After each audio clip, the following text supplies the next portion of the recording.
So then we talk about the macroscopic aspect of the transportation. So we deal a little bit about this, and we also try to explain what is the effect of the autonomous vehicle when we talk about the microscopic point of view or macroscopic point of view.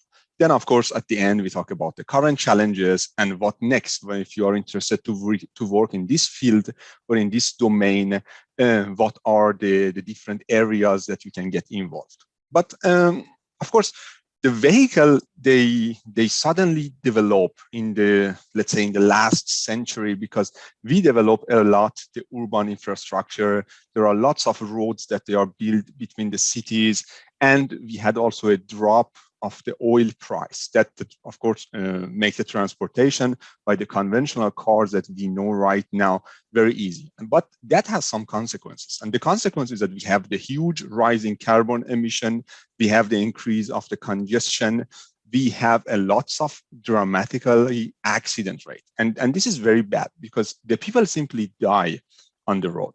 And also congestion is very bad, not because that it makes our air quality very bad, because in Europe and in America, for each individual, they spend 111 hours on the road blocked, and this is so much. This is a number to pay attention, and this will increase also based on the prediction that they had. This will increase to 50% in 2030, and this is so much time, and time means money. So we need to find a solution. But first, let's return back to the first part. Let's talk about autonomous driving. And when I said autonomous driving, it means that let's take a look when it started as a fantasy and how it goes to be a reality. Of course, having a vehicle, having a means of transport that can drive by itself, it is something that we have it. I mean, human has always. You can see it also in the ancient painting of the Persian and the Parthian, and also the old civilization, that this idea of something that moves autonomous, it was always with us. But the first time that we really talk about autonomous cars, that was in 1893 in the New York's General Motors. Then we had the idea and the vision of the driverless car, a car that the driver doesn't really need to pay attention to the road. You can rotate your seat, you can have a chat, play a game, or eat something. So this is the idea. This has nothing to do with development. This is simply an idea that we have. But the beginning of driving autonomous, because let me talk more in the concept of the vehicle and not from the point of view of a car, it wasn't really on the road, it was on the sea. So there are lots of time ago, there were some sort of the boats that they could drive autonomous.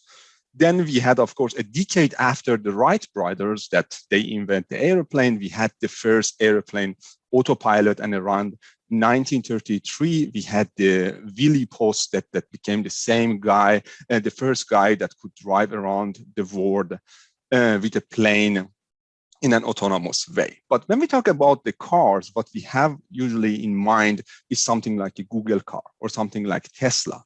And we will see now in today's presentation that a Tesla has nothing to do with the autonomous cars and is really far from being an autonomous vehicle when we talk about the level 5. And we will talk about a different level of automation. So this is something that we will cover. Just that you know that, okay, the first idea is a very, very old idea, is not something that we had it in the last decade or in the last 2 decades. The idea comes from 1893.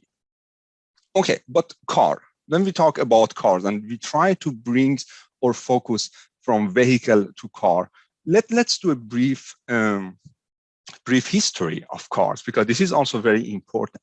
Usually we think that, okay, the beginning of the car is when the Carl Benz, as what we know as a Benz factory or Daimler, he patented his first car. But the car is much older than that. We had the first one that is in 1673, and there we are talking about a self-propelled vehicle, something that can move and carry something. After around 1673, we had lots of focus that goes in the direction of having an automobile. And the first one that we can really call it an automobile that you can have a driver on board is from 1769, when we had the Nicolas Joseph Cognier that created this vehicle. And this is really a type of the car that can have one driver, and you have a boiler in front, and it works with the power of steam. As you can see, it's extremely big. It makes lots of noises. It drives very, very slow. But this is somehow the first car that we had on the road. Then we had in 1816 the first oil-fried steam car, and then of course, during the time of the industrialization, all the focus shift and moves to the Great Britain and to the England, and there we had this Locomotive Act. And the Locomotive Act was the act from the government that would try to use the mechanically propelled vehicles on the British public highways, and lots of stuff, lots of development happens there.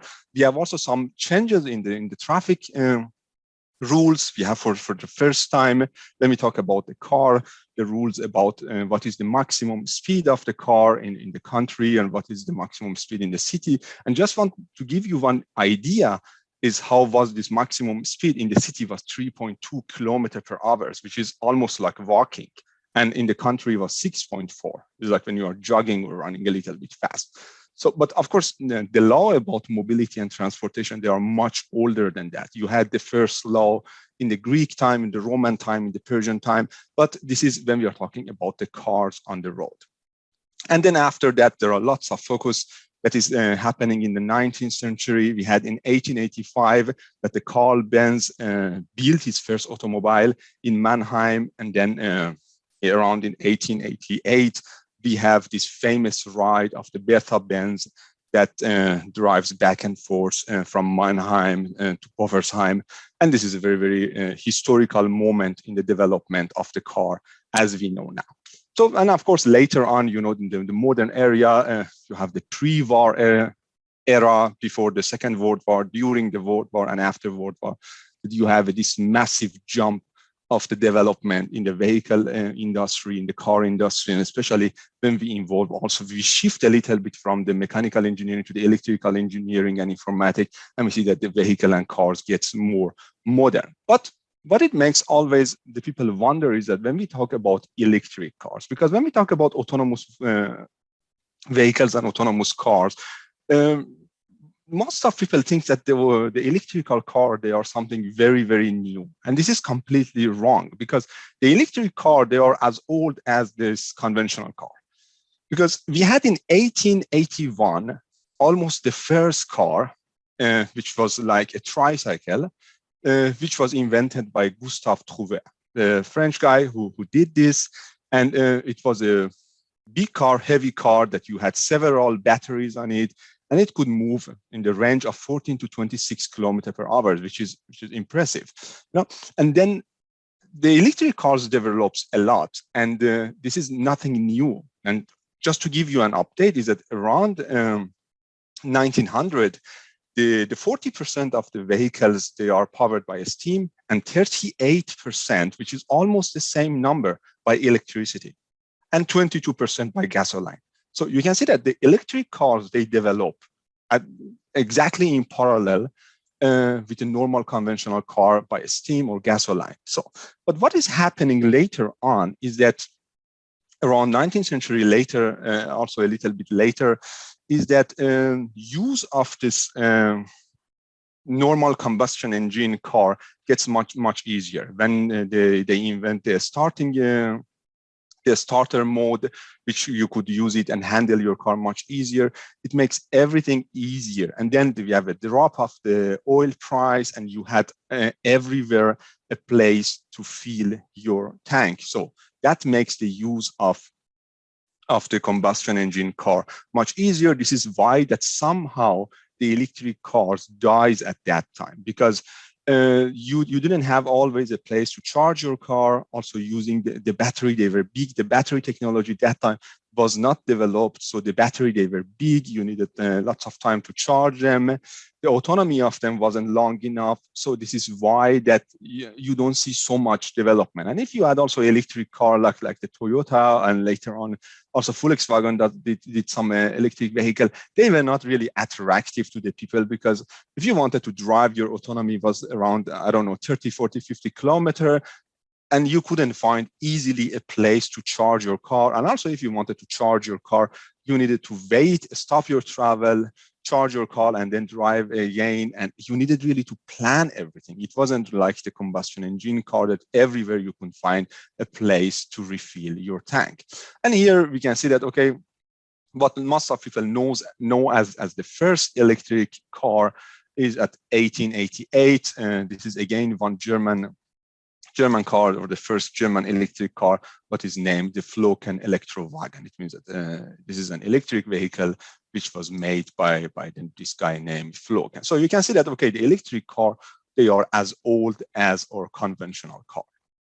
So, but which role plays the driver? Because when we talk about autonomous car, the whole idea of autonomous car is that we want to replace the driver. It means that we have a car that must be driven by a driver, and we would like to replace that driver. But let's take a look why the car must be always driven by a driver. There are two important conventions that when we talk about road traffic, you need always to mention them, because most of the traffic rules and traffic law in all over the world, they are based on these two conventions. We have the Geneva Convention on the road traffic of 1949, and we have the Vienna Convention on road traffic of 1968.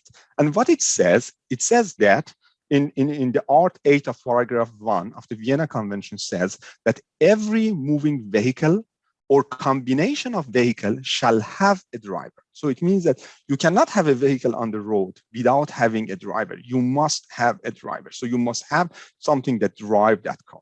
And Art 8 of paragraph 5 of Vienna Convention says that every driver shall at all times be able to control his vehicle or to guide his animals. So also, if you have a carriage with an animal, you must have a driver, and the driver at any time must be able to control this vehicle. So what this means, this looks like an obstacle when we try to bring our focus from the conventional vehicle to the autonomous vehicle, because what it says is that you must always have a driver. And the whole idea of autonomous driver is to replace this driver. So this is something that we need to keep in mind, that there is these two conventions, and this is the most this is somehow the base of most of traffic law in lots of countries of the world. So returning back to the driver. So now we know that we must have a driver, and we know that this driver is not very good. Why driver is not very good? Because based on the report that you get and you try to take a look to the statistic and the accident, you will see that 1.24 million people, they were killed on the world's road on 2010, which is extremely high. And you will see when you try to dig in a little bit to the statistic and the number, and you see that the road traffic injuries are the 8th leading cause of death for young people. When we say young people, it means from 15 to 29. And if you're considering that the age of taking driving license is 18 in most of countries, it means that a group or among them, lots of them, they are not even drivers. So they are simply killed on the road. So this is very, very high number. So, and when we try to also to pay attention, we say that there are lots of factors, because the human is really a complex species. We have emotion, so we can get simply tired. When we are old, we cannot focus and drive and react as we were young. So the age plays an important role. Fatigue plays a very, very important role. And there are, and we see in the statistic that after the age of 55, we have a really sharp increase in the impact of the age, that most of accidents that happen in the elderly people is because they are simply old. And in lots of countries, this is a huge problem, considering the 3 oldest countries of the world, that they are Japan, Germany, and Italy. Now, this is really a problem, because now lots of drivers that are driving their vehicle on the road, they are above the age of 55. So we have the emotion involved. We get tired. Sometimes we don't even pay attention. We drive when we consume the alcohol, or we get we are trying to do other activities. We check our mobile phone, or we chat with a friend. The level of attention drops. We don't really focus. Anger, I already mentioned it. And at the end, it results in the crashes. And sometimes we are the one who get that we face some fatality and damage. Sometimes we hit the other motorcycles or other vehicle, or also pedestrian or cyclists. So this is very bad. And the solution that goes and the technology brings us is that to use the driving assistance system. And we will talk about what is this driving assistance system. This is not directly going to the direction of having an autonomous car, but we can have some sort of technology that is there that try to drive the car for us or assist us, and we can dare to observe and monitor the situation and environment. And if we need to get involved, then we can simply get involved, get the control of the car back, and then handle the situation. Or when we talk really about the future development, or the goal that we would like to achieve, is that to have some sort of car that drive completely autonomous.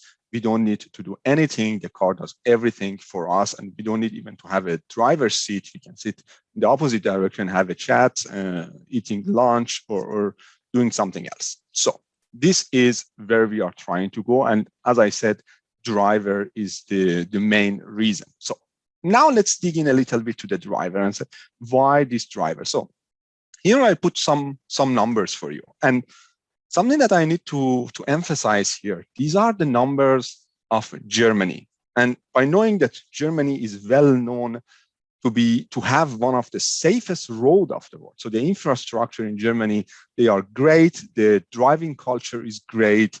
The people, they really pay more attention. So these are the numbers that they will surprise you, but this number comes from one of the best country when we talk about the transportation. So when we go to the country that they are under development or the third world country, these numbers are much, much, much bigger than what you see here. So what we have here is that the road traffic accident. You see that the road traffic accident that we have in 2017 is 2 million in 2018, around the same number, 2019, the same number. Around 2020, around 2021, when you take a look to the statistics, you will see some drop always. And consider that when you deal with the number and a statistic, you need always to consider if at that time something happened in the society. For example, when you talk about the number in Germany, you need always to consider that around 1990, we have the unification of the East Germany and West Germany, so you have always a peak number in the data. Around 2020, 2021, you have always a drop when you talk about the transportation and accident. This is because of the COVID. During the COVID, during the lockdown, less people use their car, the home office, and working remotely became somehow a culture in lots of countries, and there were less cars on the road. This is why that, of course, less people, they died because we had less number of accidents. But anyhow, you can see that the number are big. Why they are big? Because 2 million in a country that has 80 million population, we have 43 million registered vehicle, 2 million accidents in a year. This is so much. And of course, we can take a look to the injury, how many of accident involve the personal injury, and we can see that around 300,000 each year. This is a big number. And then we can dig in and see, okay, how many of them they were in the built up areas, how many of them they were outside built up area, and how many of them they were on motorways. I mean, the number, as I said, when we talk about Germany, it shows that we are talking about a very, very secure and safe culture of driving, but the number are still high, considering that on the motorways in Germany, in most of area, you don't have a speed limit. So you can simply drive with 180 kilometers per hour, and depends on your car, 200, 220 kilometers per hour. Considering this number, 20,000 that comes from 2 million, you see that, okay, this is really a less number, but in general, the number are very, very high, and we need to find a solution for that. Then we have the person injured in the traffic accident. And you can see, and what is very interesting here is that you can see that the first two group of the people that they get injured, which are the under 15 and from 15 to 18, definitely they are not the driver. So it means that they were not inside the car. They were not, I mean, they might be inside the car, but they were not the driver, or they were pedestrian, or they were seated next to the driver. And you see that this is a very, very high number. And then, of course, the big group belongs to the 25 to 65. This is a group that we expect the most of the driver. And over the 65 and over, we have a really high number. So this is when we try to bring or focus a little bit to the age and effect of the age, to driver and who is not the driver of the car. Then we have the person killed on the road in the traffic accident, and you can see that, okay, this number are also very high. These are very, very high number. And this number, as I said, you need to keep in mind that, okay, Germany has around 80 million population and 48 million cars are registered, which is a very, very high number. So when we talk about India, in India, the number that I found is that there are 300 million cars registered in India. So if you try to find out the ratio of the number of registered cars to the number of the population, you see that there are much more cars registered in Germany in comparison to India, because the India population is around 1.38 billion. So, but what we see about India, it might be interesting for you, because I assume most of you live in India, is that the road accident in India in 2019 was around 500,000, so 449,000 an accident, and 151,000 of people in 2019, they were dead. What it means that we have each hour 17 people. 17 people die in each hour. So it means that during the time that we do this webinar, around 35 people, they die in India because of an accident. So this is a very, very high number. So this is something that we need to talk about, and we need to find a solution for it. And we will see that one of the solutions, or maybe the most important solution, of course, there are a lot of solutions in the level of the traffic management, law enforcement, but one of the solutions that technology brings us is simply to use technology and use the advanced driving assistance system, or go in the direction of the autonomous vehicle. So here we can take a look to some facts. What are these facts? These are all from WHO. So approximately 1.3 million people die each year as a result of road traffic crashes. So road traffic crashes cost most country 3% of their gross domestic product. So this is very, very high number. More than half of all road traffic deaths are among vulnerable road users. And this is horrible. Pedestrian, cycling, and motorcyclists. This is very bad. 93% of the world's fatality on the road occurs in a low and middle income country, even though these countries have approximately 60% of the world's vehicles. So this is a very interesting fact. And road traffic injuries are the leading cause of deaths for children and young adults aged 5 to 29 years. This is a very sad fact. But why? Of course, I explained you already why. I said that we don't pay enough attention, we get tired, our level of focus drops. Sometimes we are not responsible. Sometimes we don't have enough driving experience. But beside that, human drivers has a very slow reaction time. What it means? It means that for us, based on the data that we have, based on all the study that they did on the human reaction time with the real car or in the simulation, they saw that our reaction time is from 0.7, which means 700 milliseconds, to 3 seconds. So for me, that I am working with cars and I did some special training because I must drive an autonomous vehicle for my daily job, for me is around 0.7, 0.8. Because I know that when I drive that autonomous car, I must be always focused. But when I drive my normal car, this goes to much higher, because I cannot say that when I'm driving 1 hour, my level of focus is always high. Of course, after a while, my mind engaged to other thinking. I try to think about my work, my life, my family, everything. So you cannot stay always focused. This is why that a reaction time goes to 3 seconds. And this is very, very high. What it means goes to 3 seconds. Imagine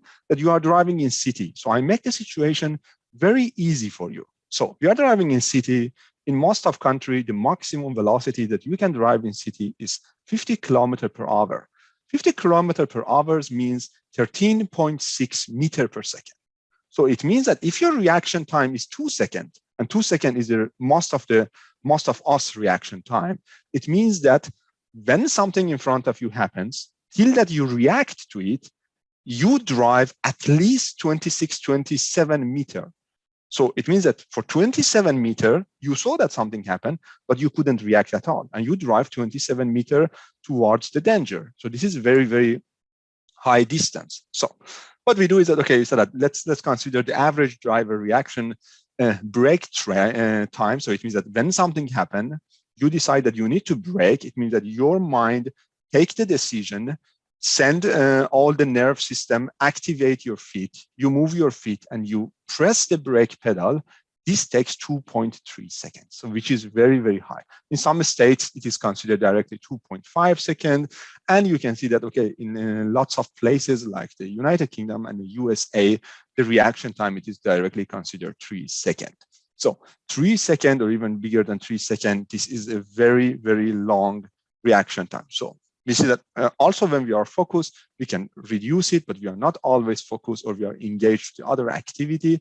This means that till that's from the moment that something happened to the moment that we react, there are lots of meters that we drive without even acting or reacting to it. And this is very, very high number. Then we can add other stuff to it. We can say that, okay, we don't have always good sight. There are lots of scenarios that the sun shines directly. We do not see, there are lots of road when you drive in the morning direction of east and in the evening direction of west, so that the sun is always shining through your eyes and you cannot really see well, you cannot focus well. That also makes you nervous. You cannot pay attention. Then there is a weather condition. If you live in a country that you have always a fog or there is a snow or ice on the road, you cannot always drive as you wish.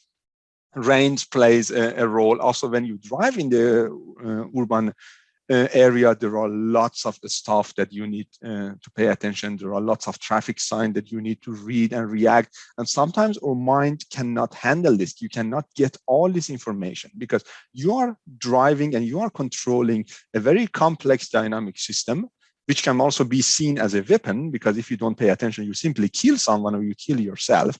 And the way that we do it is simply by using two of our feet. We use our hands and arms muscle to control the steering wheel, and we use our eyes to see in front and the other mirror, side mirror and the rear mirror, just to have a perception of around us and see how we need to handle all this situation and all this information. And of course, you need to predict the behavior of the other road user. You need to stay focused. You need to see all this traffic sign. And this is sometimes that you ask yourself, and I said that I don't remember how I drove the last 100 meters. This is simply because you drove based on experience and you really didn't pay attention. In most of cases, nothing happened because we are lucky, but when something happened, this is very, very bad. Okay,